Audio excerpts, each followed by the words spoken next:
Don't get mad at me for talking. I'm a loudmouth, and this is Loudmouth Fisticuffs. If you don't like it, listen to something else. Other than that, sit back, enjoy the ride, and have a good fucking time.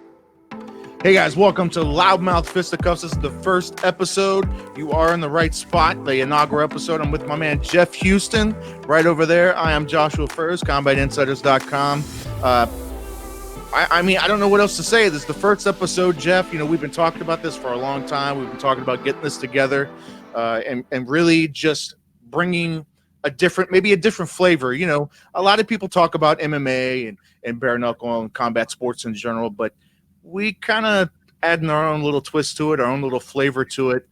And I think maybe the world's not ready. I don't know. What say you about that? The world's not ready. Are you kidding? This is 100% off the cuff, in your face. Call home to your mama and tell her that she's going to be late. Oh my God, we're going to have so much fun with this. Loudmouth Fisticuffs from Loudmouth Central. We're going to be talking about whatever we want to talk about. I mean, if we want to talk about MMA, we'll talk about MMA. If we want to talk about bare knuckle, if we want to talk about, I'm going to tell you something. If we want to talk about how the lunar pulls the tides closer, we can even talk about that. There is no limit to what we can talk about. And the best thing about it is, folks, for those of you who are going to check this out, this really is off the cuff. There's no preparation to this. This is just two guys, two loudmouths talking about shit that's relevant and having a good time. Absolutely, man. I tell you what, I'm pumped.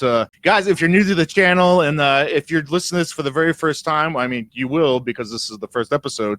But if you're new to Combat Insiders in general, give us a subscribe, smash that like button, smash the share button. You know what to do, all the typical stuff. Oh, and by the way, do us a favor. Check out alphalion.com. They have an awesome line of sports supplements. And use promo code Combat Insiders and you get 20% off your order. So go ahead and do that. And this is supposed to be a business. You're actually giving them 20% off for tuning in. Come on, guys, it's a business. Put that money on the table. No, I'm just kidding. Of course, hey, 20% off. That's those guys. Alpha Line, they're a good partner, good affiliate. Good people. They're good people. They take care of us. I guess, Jeff, we can get started, man. I actually like to talk about BKFC. That's near and dear to your heart. And, you know, for those of you who might not know, shame on you. But if you don't, Jeff is the voice, one of the voices of BKFC. He's the announcer. And, you know, he's the guy. It's time to knuckle up. That's Mr. Jeff over there. So I'd actually like to start on BKFC first. There's a lot of signings over the past week and a half, Jeff. Nico Hernandez, Olympic boxer. Bellator veterans David Rickles. Josh Burns, Thiago Pitbull Alves, UFC veteran. That's a big one. That's huge. It's huge. I think arguably, I mean, I guess maybe you could argue, you know, I mean, I know there was the Paulie fight, right, and Artem, and, you know, you can argue Gonzaga, you can argue Bigfoot. I don't know, Thiago Alves, I've always thought he was something special in UFC. I followed his career for a long time, and I think that getting Thiago Alves fresh right out of the UFC, he's still young enough where he can still make a big impact in whatever he's going to do. And I think it's hopefully the stars align and you know, he comes in and makes a huge impact. You know, I mean, what are your thoughts, man? Because you're kind of more on the ground level with that than I am. But what are your thoughts on these big signings that's been announced the last couple of weeks? I love it. It's growing in the direction that we always thought it would. We knew that we would get these big names coming over because bare knuckle is the future. It's the future of combat sports. It's been said so on so many different platforms. There are so many people that are starting to really see that bare knuckle is something special. I mean, I've known it's been special from moment one, so there's definitely no argument about that. But as far as the signings, you know, it's really going to be interesting to see the skill set change from all of these previous combat sports veterans that are coming in to see how they gravitate towards bare knuckle. And that just kind of gives you an idea of whether or not these, you know, very impressive athletes have a future with bare knuckle. And, you know, you got to kind of throw these guys into the fire and see if they don't singe on the sides. I mean, and I think that's the best thing that we can do moving forward with these guys, I mean, and we're getting, like I said, big names coming in. Some of the guys are making it. Some of them aren't. I mean, unfortunately, that's the name of the game. But the one thing that is going to be really important for me are going to be the guys that we signed that want to make a future with bare-knuckle and don't necessarily see this as a stepping stone to get back into the MMA game. I'm not a huge fan of that, because I want to see people who are willing to stick and actually become world champions and stars in their own right under the bare-knuckle banner. And I think that right there is going to really show you, who's here to stay and, who's here to maybe, kind of raise the hand and say, hey, I'm still here. I'm still breathing. But I mean, I'm really excited about the recent signings, and Thiago Alves. That's a huge one. I mean, that one right there is another indication of these UFC fighters that have given the cage all that they've got. And I think when they make the bare knuckle transition, you see a hunger that is kind of rekindled, reignited, in a sense, that maybe some complacency has been taking place, in the octagon that is rekindled with us. And I love to see fighters that get that fighting spirit back when they come over to bare knuckle, and they step into the squared circle. It's such a different experience from any other combat sport on the planet when you step in between those unforgiving ropes, let me tell you, of the squared circle. And when they get in there and when they get the experience for the first time out, it's just it's remarkable. It's remarkable watching them transition from the octagon to the squared circle about bare knuckle, because I don't think that I think this reveals the true talent that combat sport veterans and people new to the bare knuckle banner, that are, more local fighters actually have. We've seen stars built and born in bare knuckle this far, and we're 10 shows in, but we've already got a good level of bare knuckle fighters that not only have a great following, but they're killing it.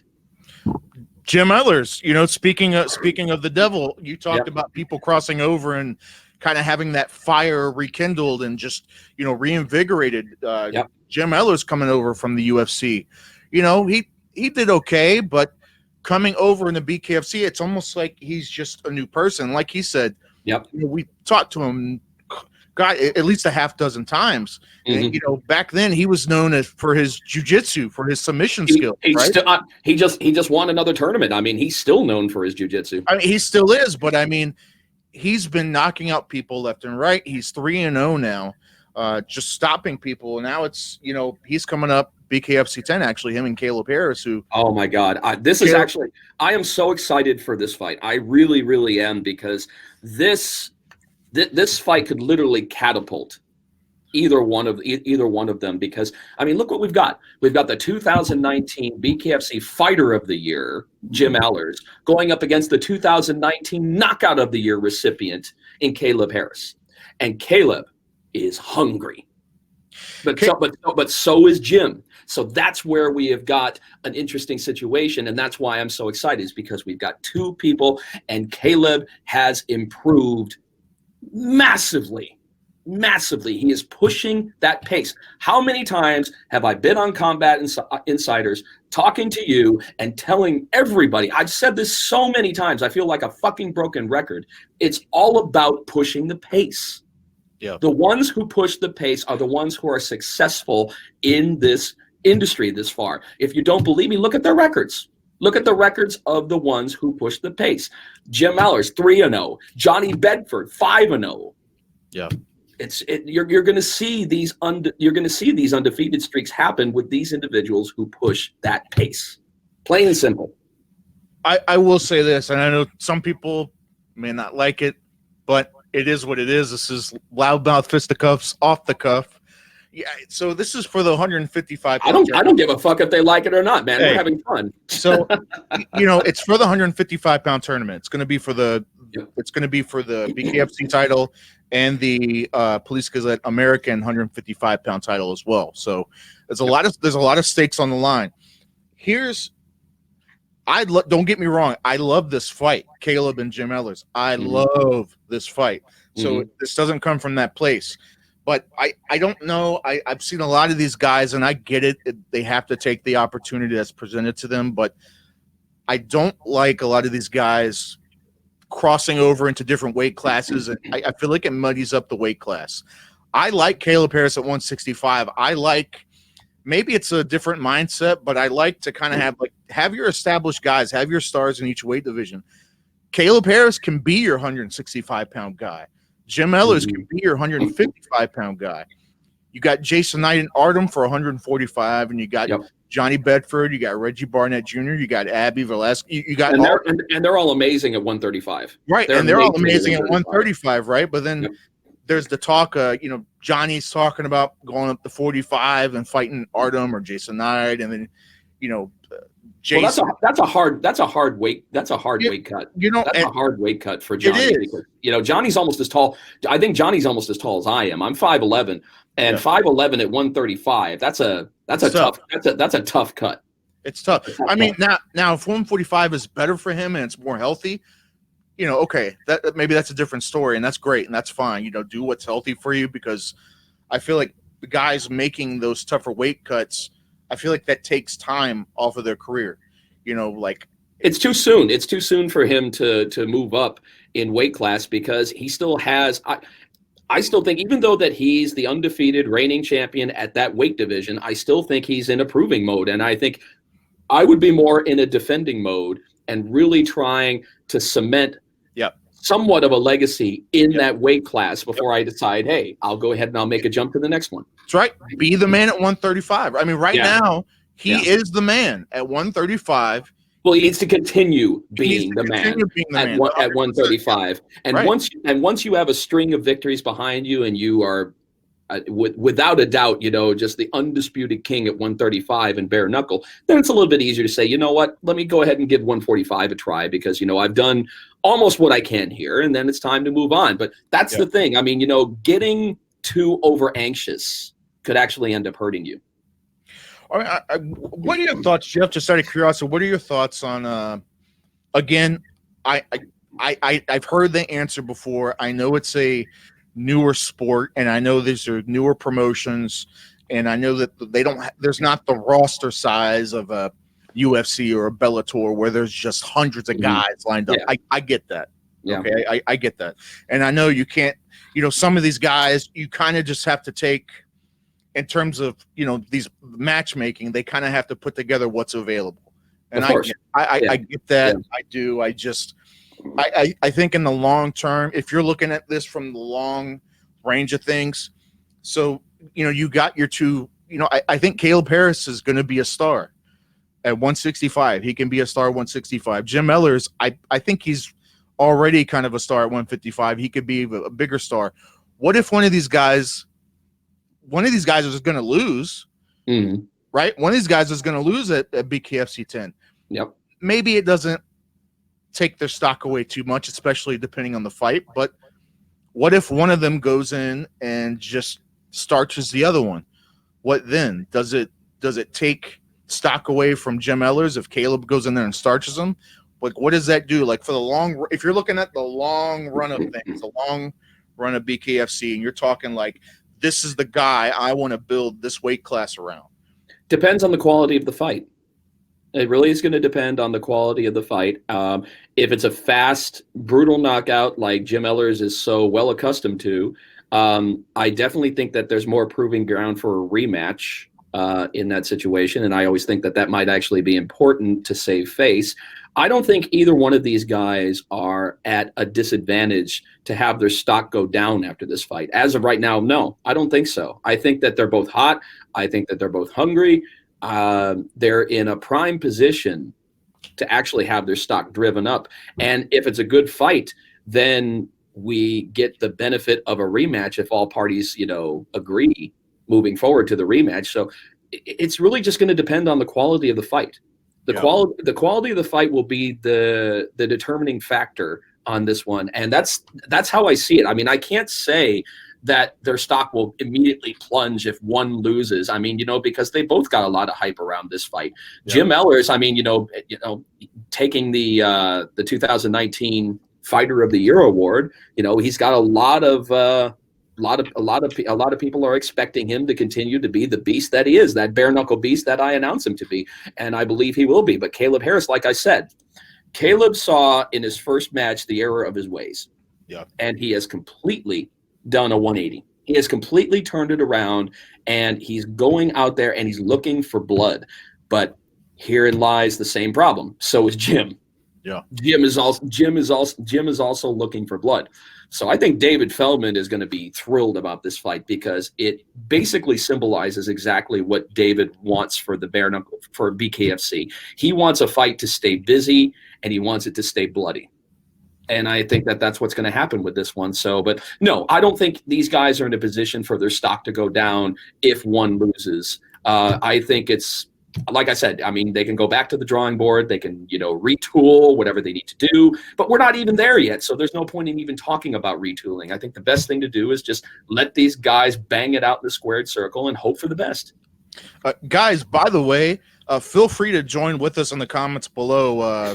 Right down below us. If you guys, what are your thoughts on this? What, as we're going through and kind of discussing different fights, give us your thoughts on this because we'll address it. So, obviously not live because this isn't live, but, we'll address your comments. If we see something that's really good, I'll pull it up, and we'll talk about it. So, and if it sucks, we'll go ahead and we'll call you out on it, man. And we'll do that too. We'll do that. This is America. This is America. America. So, and then obviously that's the co-main event now, and you got Hector Lombard finally making his debut, which I think he's going to be a monster versus David Mundell. Originally Joe Riggs got hurt. Joe Riggs had to step out, and that was a shame. I was really looking forward to seeing two former Bellator middleweight champions duke it out. That would have been real cool. But something, I got to say something about Hector. Hector is like becoming a poster child for bare knuckle. If you're following him on any of his social media handles, this guy does nothing but talk about bare knuckle. He is absolutely thrilled to be a part of this brand. And when you see a fighter that has that, that's so excited to be at that stage and know that the promotion is putting weight behind him, it's so appreciative. They're all down there in Florida right now, as during Super Bowl week and all that good stuff, getting, they're getting good press down there. They've been doing some open workouts. Dave has just been on a myriad of talk shows talking about everything that's going to be taking place down at BKFC 10 down there in Fort Lauderdale. And, trust me, I'm also excited to go down there, man. I'm going to tell you, I love South Florida, man. I love it down there, man. It's always good time. We always have a good time down there. The Florida fight fans have really taken to bare knuckle with arms wide open. But I knew they would. This is just going to be, how this is going to be, Josh. It's going to be each state is going to take a look at us, as we continue to grow. And at first, there may be the doubters and the naysayers, but look at how quickly we silence them. Yep. Look at how quickly we silence them and we show them what an amazing sport this is, how much fun it is, how competitive it is, and get over yourself on the blood. Get over yourself on the blood. We are not the bloodiest combat sport out there. I know you'd like to think so, but, I've seen much, much worse in boxing. I've seen much, much worse in lathe in MMA, in kickboxing. I've seen so much worse than that, but it's just that, it's that stigma. It's that stigma that once people kind of get past and they realize, hey, the fighters are actually coming shape from these than they are in any other combat sport. And that's the most important thing, Josh. The most important thing is making sure that even though that there is a huge risk that these fighters are putting on the line, being able to walk out of there on your 2 feet of your own volition is the most important thing. And we have seen more of that with bare knuckle than I think in almost any other combat sport. No, I actually 100% agree with you. You're not supposed to 100% agree with me. It could be like 99 or 98%. Well, you know what? I may on the next one, but in this one, I do. It is weird. It's a weird segment because, MMA, this elbow right here is going to slice you up. It's a Ginsu knife. It's a Ginsu knife. It'll slice you open every day of the week and twice on Sunday. Oh, yeah. Yeah, Oh, it's I think it's something, and maybe it'll be a slow burn. Maybe it's not the as well as Bare-knuckle is doing. It's probably not the wow mainstream explosion that I think we're all hoping and looking for, but it will. It will. I think it will. I think it will. It will. It will get there. I think it's going to take a little time because, like you said, that is the stigma, and I think it's superficial.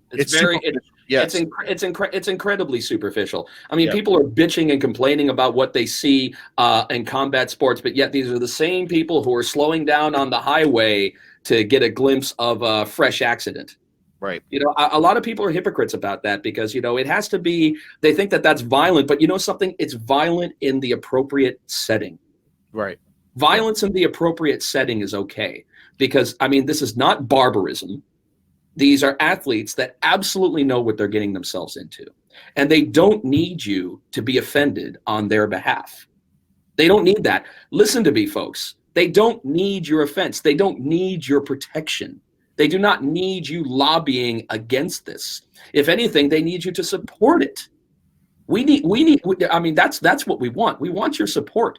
We're not interested in you lobbying against this and telling us that this is more dangerous when more than likely you have no information that backs up that statement. That's just basically your opinion. Values and opinions, unfortunately, these days seem to outweigh facts. So I just say, look at the facts. Watch the fights. Are they brutal? Brutal is one word. Barbarism is a different. It is brutal. I'm going to be the first one to say it's very brutal. But once again, it is violence in the appropriate setting. And I think that that's okay. I think somebody is going to need a safe space after that. I'm not going to need no safe space. I'll go ahead and I'll put out my social media handles. You know where to find me. No, this is Loudmouth. This is Loudmouth Fisticuffs. We're not holding anything back, and you shouldn't either, man. I know. That's not the I meant in the context of like somebody's going to need their safe space from being offended by your comments. I'm sure. Somebody's going to be they're going to need a safe space, right? They're going to need the box around them, and let's just say this: assembly required on your own behalf to all the delicate snowflakes. There you go, delicate snowflakes. Hey, thank you for listening to Delicate Snowflakes. If you are, but grow a pair. Anyway, let's talk about. Let's kind of move on here. Let's move on to some UFC. UFC Raleigh was this past weekend. Yep. I don't want to go over the entire card. Just a couple notable things here. Michael Chiesa defeated Rafael dos Anjos. This was a great fight. That was a really great fight. I like Chiesa at 170, and I thought that the 155 was. I knew his first few fights in 155, it was too big of a cut for him. I mean, you can tell he always looked drained, and I think him at 170 it's going to do wonders for his career. And it gets RDA, he's a veteran of the sport. He's essentially I don't want to call him the gatekeeper to the title, but I mean, that's kind of what he's been the last couple of years. Typically. Absolutely. You got, yeah. I'm going to tell you, you might as well call him the MMA Gandalf. You shall not pass. And you got to get by me. That's exactly what it is. That's actually I'm not going to give you too much credit, Josh, because it'll go to your head and then that'll kind of fill the screen, even though that we're probably going to audio folks. But what I'm saying on that is that Rafael dos Anjos has literally been that gatekeeper to the title. And there's always going to be someone in that position who is going to be, that fighter. It's not necessarily a bad thing. It's not a bad thing at all, actually. What it's going to do is it's going to bring out not only the character, but it's going to bring out that truly great fighter within, because you know that you got to get past this incredible veteran of 42 professional fights. He's no pushover. He never has been. Never. No, and it was interesting because I knew that Chiesa, he's no slouch in the ground department. RDA is not a slouch in the ground department. So I was really excited to see this because I know a lot of people lay and pray and they're humping each other and all. I tell you what, I don't care. I I enjoy the ground game. I enjoy a good single leg. I enjoy a nice clinch. I enjoy it because like I've done that stuff before, so I know how difficult it truly is. So when you see like two high level guys, on the ground, I'm watching and I'm studying and I'm like, holy, and maybe some people can't appreciate that. I guess I get it, but more and more people are starting to appreciate the ground game. Jiu-jitsu has really worked its way into the eye sockets of America, and more people are really starting to see the science that goes behind it. There have been so many people who have been, wrestling fans, and of course we're talking about, collegiate Greco-Roman style, Olympian style wrestling, and we've been fans of that for as long as we can remember. I mean, even back going to the 80s when, it was just us against Russia, and there's always been wrestling fans. So the grappling fans are there. It's just that when you add grappling to something as explosive as MMA, which most people, in the end just want to see that, insanely ferocious knockout. When you slow it down, sometimes a lot of people, it takes them a little bit, they're thinking about it. But, what you really have to do is you have to appreciate the science that goes into that, because there is a lot of science. And it's not always a lay and pray situation, because you may be in a position to where you tried something and it's not plugging. So therefore, you're kind of going back to square one in your mind thinking about that. But, if you don't believe me, then I'll tell you what, go ahead, find yourself a gym, start training MMA, start training in grappling, have yourself a first fight, and, try it yourself and see exactly what I'm talking about when you go onto the ground and when you boo all these people who lay and pray. Hey, that's not an easy job, man. That is tough stuff. And they are thinking. They're not just laying there waiting for something to happen. Trust me, these guys are processing, a way out of there. They're thinking about it. Let me just go over some of the stats of that fight. Just to give you an idea if you didn't see it. So the stats of the fight, Rafael dos Anjos, in terms of total strikes, 23 out of 52 for RDA, 54 out of 107 for Michael Chiesa. Most of this fight, I'd say, was more in the ground transition and stuff like that. So there wasn't a whole lot of stand-up. Chiesa got 6 out of 8 takedowns. So I know. That was impressive. 75%, RDA 0 of 1. That was really the, pardon the phrase, the tail of the tape right there. Oh yeah. The takedowns got him that unanimous decision. Absolutely. Now there was the strikes between them. It was significant enough.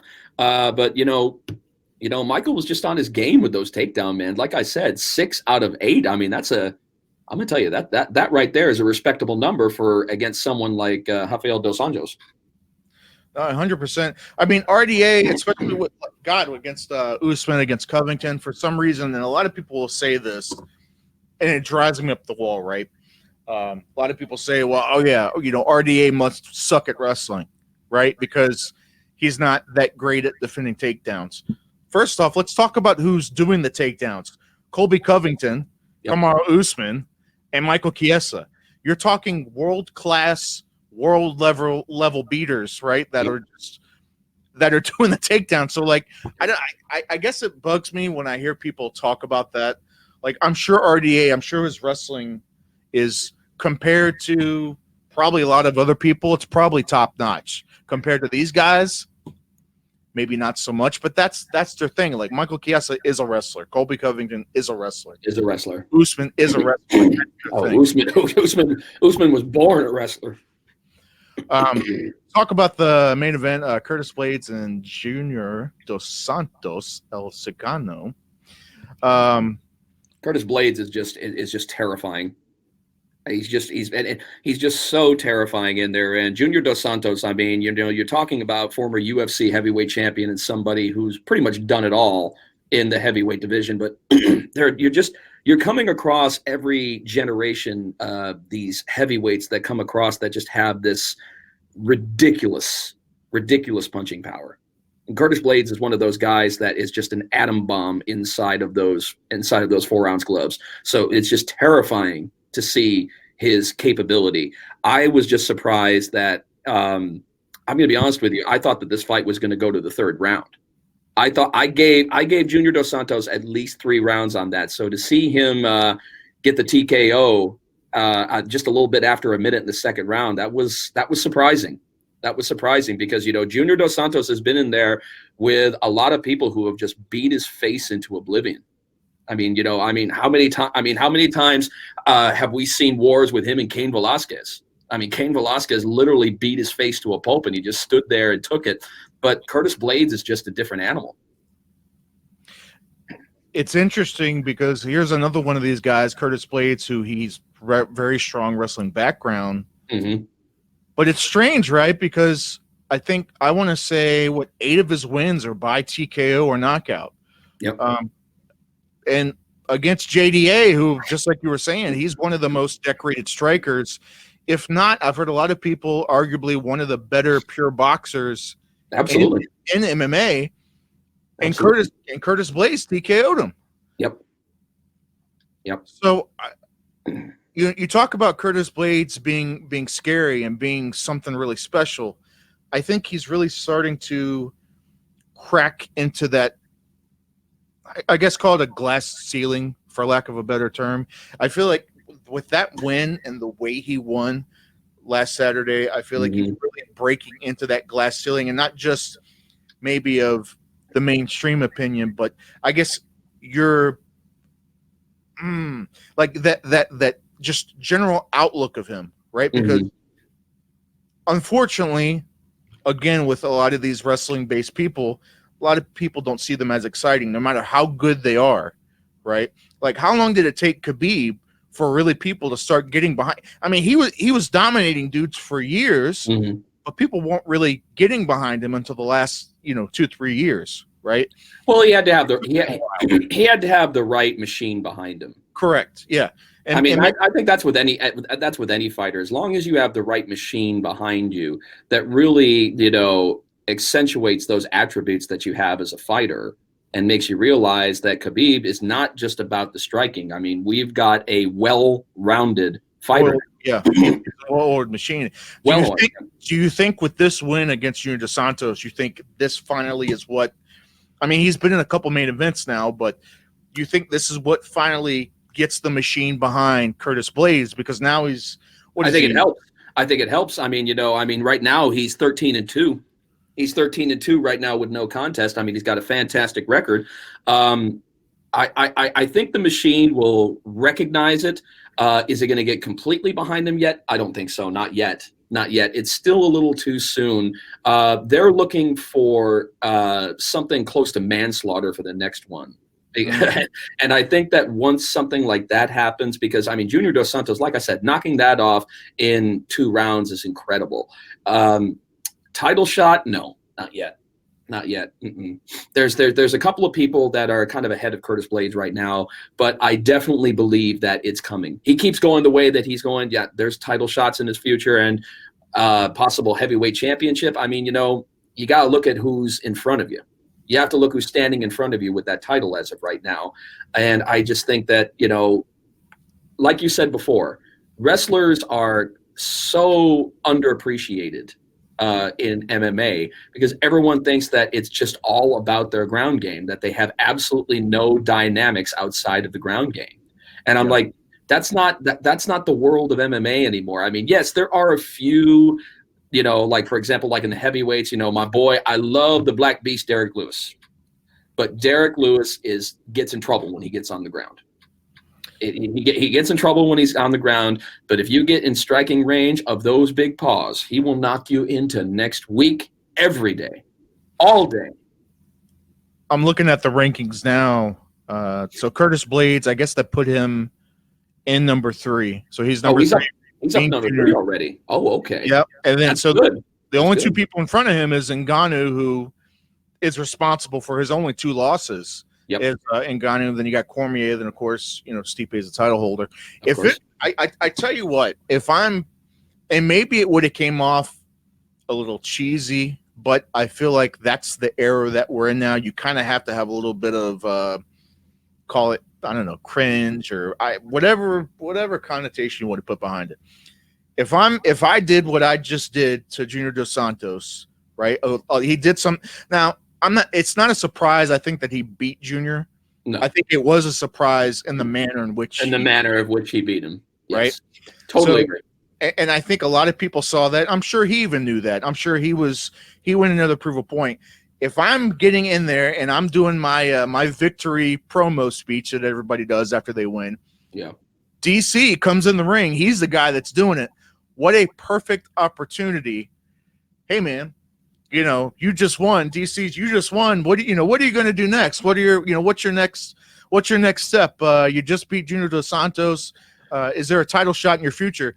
I would have called his ass out. He's standing right in front of me. I would have got a reaction to him, like, hey, man, why don't me and you dance? Let's scrap. Like, let's do it. I took him out.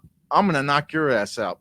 I think I'm the better wrestler. I think I'm the better this. And whether or not that's true or not, whatever. But I'm here to say that it's not. I'm here to say that it's not. DC's wrestling is. Of course, I agree with you. Is about as good as it gets. I'm just like, just talk some shit. Like. No, of course. I would have done something with him being right there. He's obviously it's him and Ngannou. Ngannou, I think, is fighting the Rozenstruik. I can't fully pronounce that guy, but it's a hell of a fight. Do your research, brother. I'm just kidding. No, I know the guy's fighting. I just can't pronounce the damn thing. Rozenstruik, I think is how you pronounce it. Anyway, you got them. So he's already taken care of. Mm-hmm. DC technically doesn't have a fight now. The only fight he wants is Stipe for the trilogy, and that'll probably be his last fight, right? That'll probably be his right off into the sunset, win, lose, or draw. Mm-hmm. And I'm sure DC would probably hold out for that anyway. And even if DC wouldn't accept the fight with Curtis Blades, I would at least put it out there. Just put it out there into the universe and say, hey, man, let's fucking go. I'm here. You're here. You don't have a fight. I'm looking for another fight. Mm-hmm. Ngannou's already tied up. He already has a fight, and I think the end of March. I think that's gonna be fun. Yeah, that's March 28th. UFC on ESPN 8. Yeah, ESPN 8. The Ocho. No, no, it's Rozenstruik. It's Rozenstruik. Rozenstruik. Yeah. And that looks like an interesting fight on paper because physically speaking, these guys are in the same ballpark. They're both 6'3". They're both around 250 pounds. The only difference is that Francis has got that crazy long reach. Francis Ngannou is at 83 inches. So, he's that could play a part in it. But Rozenstruik, he's another up-and-comer hungry guy. He's 10-0 right now. I'll tell you what, these guys are similar. I would dare say I think Rozenstruik probably is a little more well-rounded in terms of his skills than Ngannou is. Ngannou's kind of a I hate using these terms, but just kind of he's kind of a one-trick pony, right? He doesn't really have a whole lot of ground game, but it's with someone with his strengths, he really doesn't need one. How often does it really get to the ground, except for Stipe figured it out, but Stipe had to eat some shots to get to him, to put him up against the fence and put him on the ground. Not a lot of guys are willing to eat those shots in order to even get in close for the single leg or double leg or whatever. So, but not only that, you also have to look at Rozenstruik. He's on cloud 9 right now over his last victory over friggin' Alistair Overeem.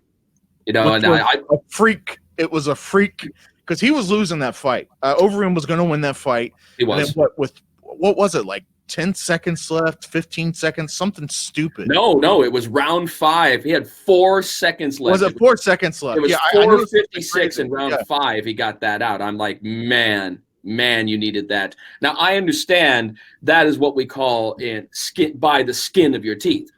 I understand that. That's the way it is. But by the skin of his lip. Did you see that picture? Oh my God! You know what? That's actually. I'm going to tell you something. That's a much better reference because that was one of the most horrific things I've ever seen. I thought seriously. I've seen some pretty bad ones. And we've definitely seen that, but not like that. Not like that. That's a permanent alteration to your upper lip, dude. With the heavyweight title picture, I don't know, man. I like DC. I like Stipe.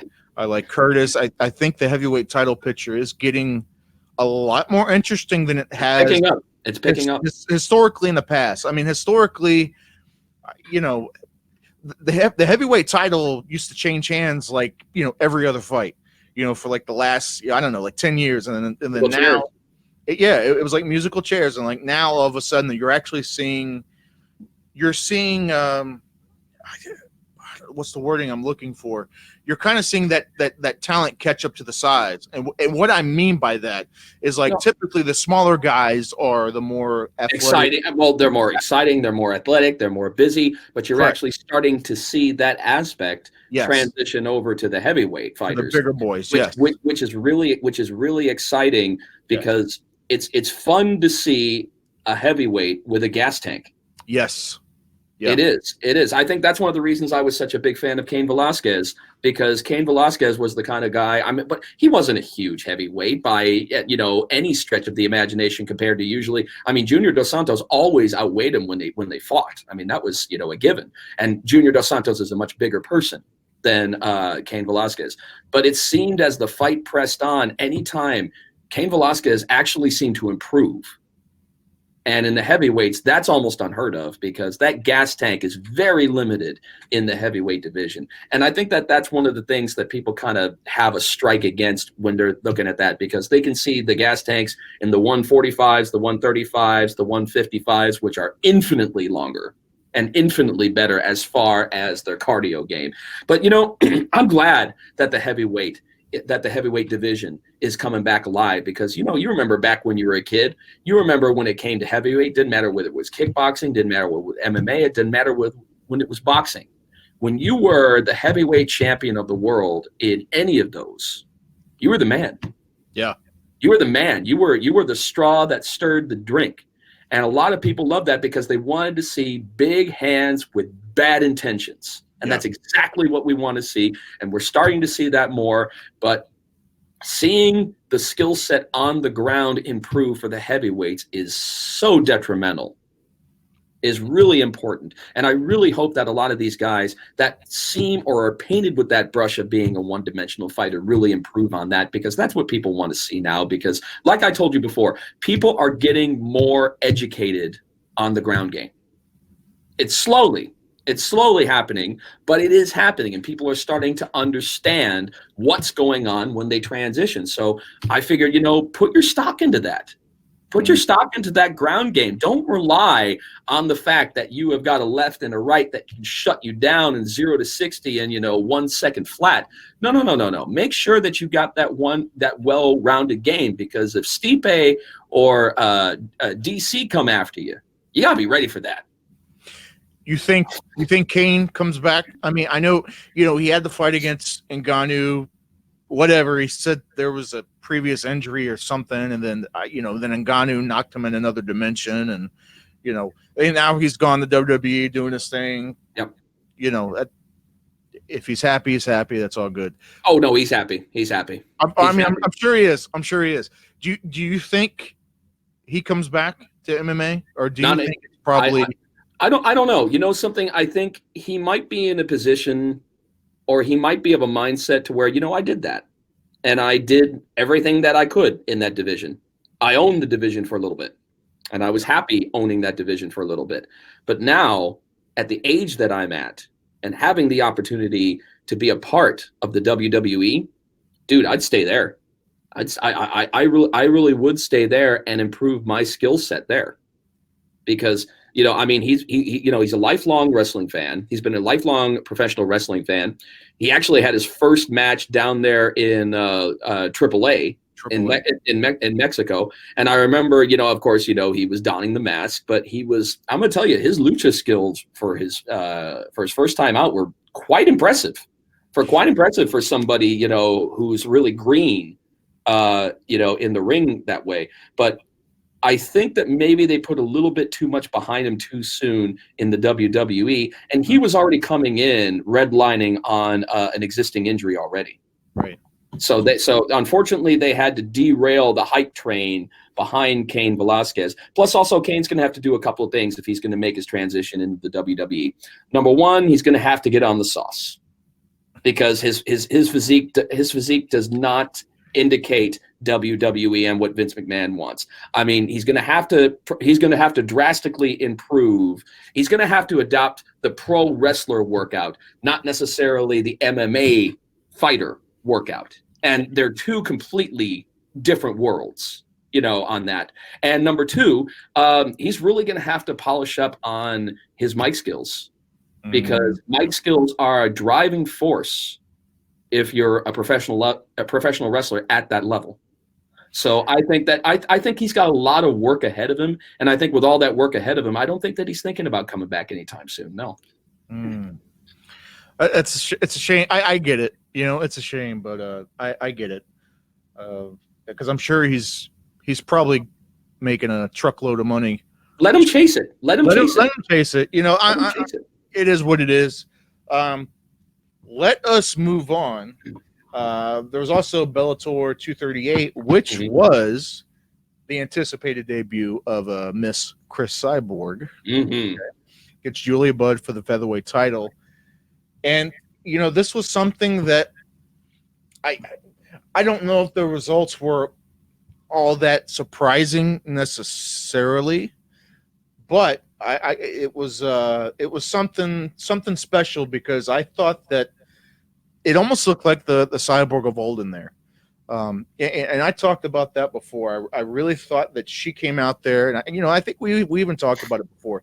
She really had something, she had something to kind of prove to go in there, because she took the hard L against Amanda Nunes, right? She got into the brawl situation with her, where we talked about this too. She should have kept the range, stayed in the boxing range, but she ended up brawling with her, got knocked out, and it is what it is. It is what it is. We don't have to rehash that, but she had to come back strong. She had to do something strong. And what stronger way to go to another organization, I guess arguably number two, right? I guess depending on who you ask, one championship could be two to some people. Or I didn't like the way that the UFC, kind of felt like they had to put her out to pasture. That's almost the way that it was. I'm like, are you serious? I'm like, this is the pioneer of women's MMA, in my opinion. She was one of the key points to women's MMA coming into the main light. She was in the very first ever women's MMA main event on a major fight card, and her record is 22-2. Yeah, that's not a bad record at all. She has fallen twice in, I don't know, 12, 13 years. Yeah. Probably. And you're saying that she's possibly washed up. I mean, there were so many people that were saying she's washed up, she's finished. I'm like, no, she's not.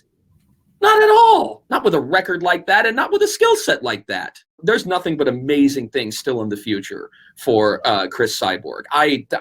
People are saying that her time has come and gone, and the next one is up. No, I don't believe that in any way. I believe her time is still here. I still believe that she has an opportunity to be dominating. But you got to admit, Julia Budd, she came in shape. Julia Budd usually does come in phenomenal shape, for these fights. She didn't come as a slouch anyway athletically. And it wasn't a quick knockout either. It wasn't. But you're absolutely right. I do believe that during that fight, I saw the Chris Cyborg of old. And speaking of Julia Budd, because I'd like to really, I'd like to give her a lot of credit too, because she's somebody else now. Now that Cyborg's beat her, I've seen a lot of stuff on Facebook like, oh yeah, we knew that she was, it just goes to show you the caliber of Bellator fighters and blah, blah, blah, blah, blah. Look at Julia Budd's MMA record, right? Now, her only 3 losses are to Nunes, Rousey, and now Chris Cyborg. Only the top 3 that there's ever been in the sport. Yeah, so she's 13-3. Those are her only 3 losses. She's only 36. Yep. So okay. And those two losses to Rousey and Nunes, that was 9 years ago. She's been undefeated. She has been undefeated for almost 9 years as a fighter. That's a long time to go. Undefeated. Unfortunately, within those 9 years, she has been the victim of a lot of canceled bouts. Right. Unfortunately, she's had about 5 cancellations throughout those 9 years. And that's a lot of fights. That's 5 fights. So that's a lot of fights to actually lose out on. But, you got to give her credit. I mean, she doesn't have a huge record like Cyborg, but she's 13-3. Yeah. And that's very respectful. And she is a veteran. She's not someone that's going into this fight light-handed or being fed to Cyborg. That didn't happen at all. But Cyborg, she's the way that she fought. I'm going to tell you, I bet that she just looks like she had a fantastic camp. You know what? And speaking to that, I really think you probably could have put it almost anybody, and I think it would have been the same result. Not because Julia Budd did bad or anybody else would have did bad, because I thought Budd did great. I thought Julia Budd did awesome. I thought she did an amazing job. She tried to use her size. She tried to use her strength. She tried to put up against the cage, similar to what Holly Holm did. When she fought her, Holly put her up against the cage a lot and tried to clinch her and try to close that gap, right, and do some dirty boxing and stuff like that. So she tried to kind of utilize that same strategy, and there was a couple times where it was working, and she would kind of out strength her and stuff like that, which was great. But I think Cyborg she was just that good Saturday night. She was just that damn good. Old Triple H. She was just that damn good. She really was. I think so. You could have put anybody. So. I'd even be willing to say, I'd go on the record and say, even and let's just say you throw a Nunes in place of Budd, I think that would have been a different fight. I think if you would have put Nunes in there, I think it would have been a different fight. I think Cyborg would have come out on top no matter who it was, because Cyborg's, you want me to tell you what a dangerous Cyborg is a hungry Cyborg. And I think that that's what happened, because she saw an opportunity to get back on top with Bellator. And Bellator was so excited to have her back. And they're putting the machine behind Cyborg. As they should. As they should. I mean, look at her track record. Strikeforce put the machine behind her. UFC put the machine behind her. God, for the briefest of times, I mean, even Lion Fight put the machine behind her when she decided to go ahead and give Muay Thai an opportunity. Everybody's put their machine behind her because she's that consistent. Yeah. I mean, it's not just because that she's a pioneer. I mean, you could be a pioneer and still not necessarily be the best fighter. Because there were so many people that were behind Gina Carano. And Gina Carano was a great fighter until she came across Cyborg. Yeah. She came across Cyborg. And I think that was one of those fights that caused a permanent scar. It caused a permanent scar. And that's kind of what made her second guess her career in MMA moving forward, and more power to her. I mean, she's made an incredible career in the film industry. I mean, I'm going to tell you, she was badass in The Mandalorian. I love sidebar. I love The Mandalorian, by the way. I love it. Well, how can you not? How can you not? How can you not love The Mandalorian? It's Star Wars done right. Yeah. And when Star Wars is done right, it's a beautiful thing. It brought us back to what we remember in episodes 4, 5, and 6. And I think that that's what everybody kind of wanted to see. They kind of wanted to get episodes 1, 2, and 3 out of our minds, as much as possible, and get kind of like the mannequin Skywalker, kind of thing out of our times. See, this is what's so great about Loudmouth Fisticuffs, guys. I mean, we can go off track like this and start talking about something that's near and dear to all of our hearts, and then we can, shut the fuck up and get back on topic. And that's what you're going to hear. And it's gonna be a little weird. And yes, there may be some attention spans that could be measured in only nanoseconds on the microphone right there. But we will get back on topic. Maybe not when you want us to, but we will. Speaking of Star Wars, I'm just kidding. But you know what, man? I tell you what, it was a good week. It was a good week. Really a good couple weeks for combat sports. And just to bring it back. Good way to start off the new decade. Yeah, a good way to start off the new decade, right? 2020, I think there's a lot of big things. There's a lot of huge fights coming up. There's we touched on it. Dominic Reyes and John Jones is coming up. There's Khabib and Tony coming up. I'm sure we'll get more into that. I'm super excited about that. I think that finally Khabib has someone who is going to be a roadblock. Yeah. Who is really going to be a roadblock. It's just, you just really wonder and really hope that the mental acuity of Tony Ferguson is there, because, he's had such struggles on that. And I hate to say it, that he may be a candidate in the next couple of fights of CTE. I certainly hope that he doesn't go down that road.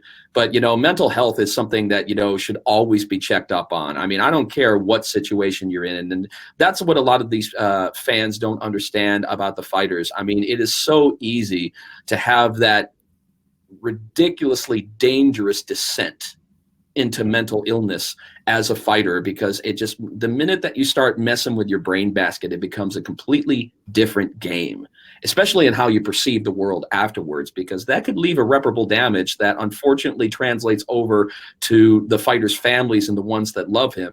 And unfortunately, bad stuff comes their way and they never asked for it, because it's just an after effect of what these fighters are doing. But at the same point, you have to remember that these fighters are doing this. Most of them are doing so that they can provide for their families, so their families can have a good life. And they're saying, something, my blood, my sweat, and the loss of a comfortable life for me, possibly in my later years, is worth it for my family. So before you rake a fighter over the coals, think about that. Think about that for a second before you rake one over the coals and you criticize what's happening. Maybe they have an off day and such, and maybe they have a really bad fight that just gets nothing but criticism. But you know what? Give them a minute and take a minute to think that these are real people with real families that aren't perfect. No matter how much you want to think that they are and how much you want them to have every single fight, a fucking Rocky movie, it doesn't work that way. It doesn't work that way. Not every fight is going to be a Rocky movie. If every fight was a fucking Rocky movie, they'd be fucking dead.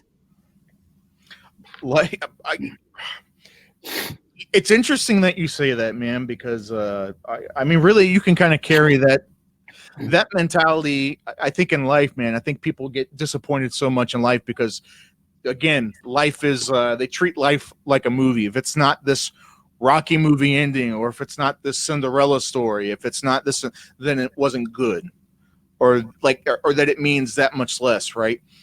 And I think it's something. I think it's just a mentality in the era we live in. I think it's just people expect, I think people expect that wow moment every time. They expect that perfect fight. They expect that Forrest Griffin, Stephen Bonner fight every single fucking fight. And when I wouldn't wish that upon any fighter, to have a fight that great every fucking time. Even though that it was a great fight, it was a defining fight, and it was one of the fights that propelled the UFC to be the friggin' juggernaut that it is today. Yeah, that's a lot to ask for somebody to come out there and give that performance every single time. It just doesn't happen. I don't care who you are. It just doesn't happen, because it also depends on your dance partner. I'm going to tell you, Forrest Griffin and Stephen Bonner was a good dance partner for Forrest Griffin, and vice versa. So that's what made a good one. But you're not necessarily always going to have a dance partner. You're not going to have those Cinderella endings. You're not going to have the "I love you, Adrian, I love you," endings. You're not going to have those folks. So realize that when the movie is over, it's over. And it's back. Welcome back to real life. And real life is unfucking predictable. As long as you treat it that way, I swear to God, you're going to be so much happier, especially when you're paying attention to fights. Realize that this is unpredictable and that nobody has a lock about what's going on inside that ring. Nobody does. Nobody's going to know exactly what happens. You've got to leave that up to the ones that are fighting it. You got to leave it up to the fighters. Leave it up to the fighters to tell you what's going to happen in there. And take life as unpredictable. I promise you, it is so much more fulfilling if you take life as a whole as unpredictable, because then you know what happens then? You get surprised more. And that's awesome. There's nothing better than having just a wide array of surprises throughout every aspect of your life. Seriously, I'm about to Tony Robbins, you motherfuckers. Speaking of surprise endings, guys, we're gonna go ahead and wrap this up. But please, if you like Loudmouth Fisticuffs, if you like Jeff Houston and myself, and you want more of this, you better fucking like us. If you want more of this, please let us know. Please, seriously. If you liked it, if you didn't like it, if you thought, hey, he talked too much, they talked too much, I want to hear this, I want to hear that, let us know, because we can't change stuff and we can't edit and adapt things without, if we don't know. So I don't change, but I will adapt. I mean, adapting is one thing, changing is one thing, and you're absolutely right, and I'm going to interrupt you all the fucking time, and I don't care, because, that's what Loudmouth Fisticuffs is. If you want to jump in at times, please do. But, that's what we need you guys to do. I mean, it's not about watching. I mean, we appreciate that you watch it. Don't get me wrong. If you're going to take the time out of your busy day to go ahead and watch this and listen to this, we certainly appreciate that. But it's all about getting involved and liking it. We need you to get involved. The only way that anything is going to grow in any situation is for you to do something about it, and we need you to like it. We need you to click that little button right there and give us the thumbs up. Don't worry about the thumbs down. You've got enough thumbs down in this life to worry about without giving us a thumbs down. And yes, I'm a talker, and yes, I'm not going to shut the hell up. This is just the way that it is. It's not called Loudmouth Fisticuffs for nothing. I don't even know how to follow that, Jeff. You can't. I can't. Just like he said, guys, give us a like, give us a subscribe. You know what to do. Give us a share button. If you haven't already, check out combatinsiders.com. You know what to do. That's all I got to say. I'm out. He's out. We're finished. Peace. Peace out.